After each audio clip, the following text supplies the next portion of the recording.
I live in a duplex, and I think the girl on the other side of the house must be some sort of social media influencer.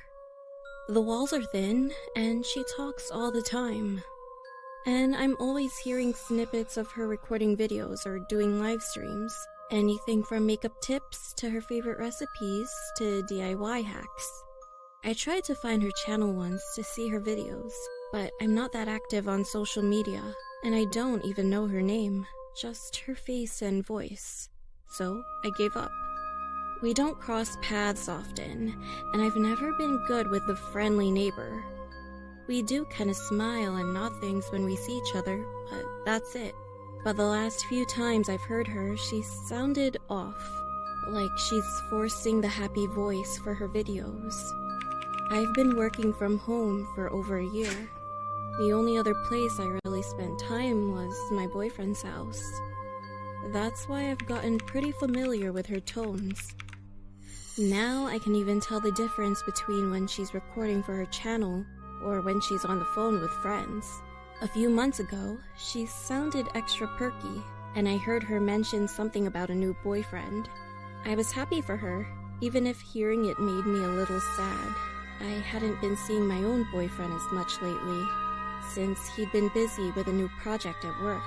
But lately, things don't seem as good for her.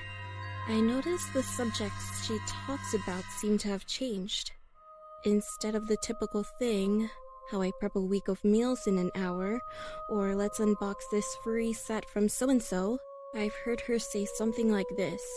Today, I want to teach you about how to notice red flags when you start seeing someone, or tips from moving on from a stalker. I was starting to get worried about her. I was considering going to knock on her door and introducing myself to see if she was okay, but I was swamped with work at that time. And I'd finally heard from my boyfriend after a few days of radio silence. I shrugged it off, thinking she had enough people supporting her. Maybe she was just getting into the true crime genre like every other girl, and I was being overdramatic. I ended up going to stay the night at my boyfriend's. I got home an hour or so ago and was settling in for dinner and a movie on my couch when I heard a different voice on her side of the house for the first time. And it was my boyfriend's voice. I just heard what he said. I think I need to call 911. Hey everyone, welcome back to my channel. Today I'm going to teach you how to get revenge on the bitch who broke up with you.